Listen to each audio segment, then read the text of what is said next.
There's a moment every one of us knows. The moment when your legs are shaking, but the finish line isn't in sight.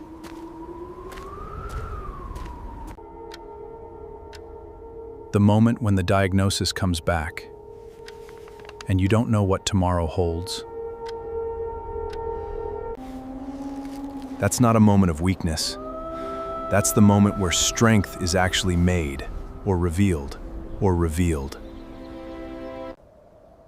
The kind that gets you through a season you didn't choose, and comes out the other side still standing, maybe even stronger than when you went in.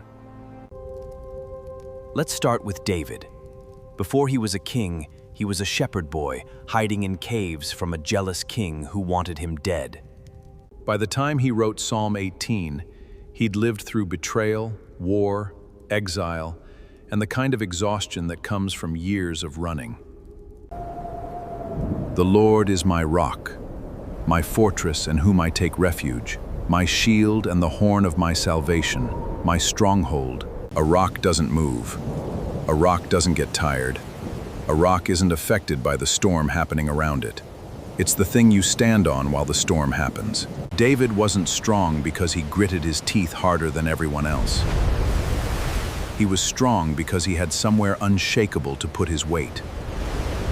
Ask yourself honestly, what are you standing on right now?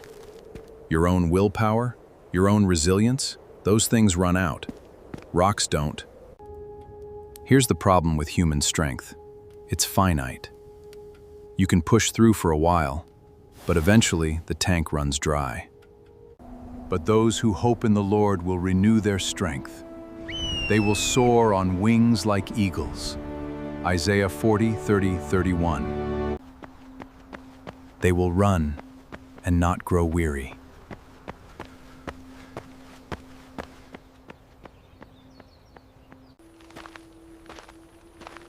They will walk and not be faint. Some seasons of your life, you're soaring. Other seasons, you're just running, keeping pace. And some seasons, all you've got is walking.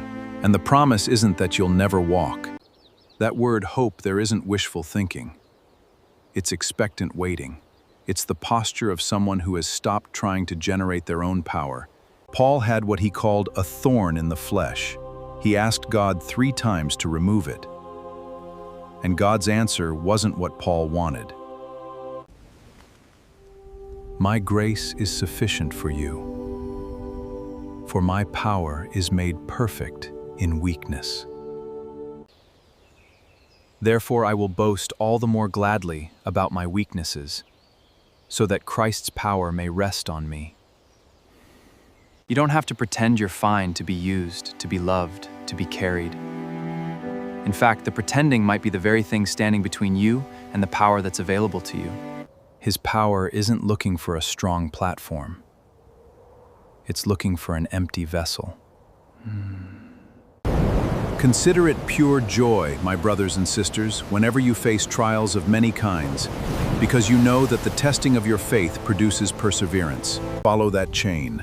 Suffering produces perseverance. Perseverance produces character. Character produces hope. Nothing in that chain skips a step. We also glory in our sufferings, because we know that suffering produces perseverance, perseverance, character, and character, hope. Endurance itself, the long, slow, unglamorous act of simply not giving up, is the mechanism God uses to build something in you that couldn't be built any other way. I can do all this through Him who gives me strength. Paul wrote that from prison. He talks about learning the secret of being content, whether he has plenty or he's in need, whether he's well-fed or hungry. Strength, in the biblical sense, is never self-generated. It's always, I was given it from outside myself. You are not failing by still being in the fight. You are not weak because you're tired.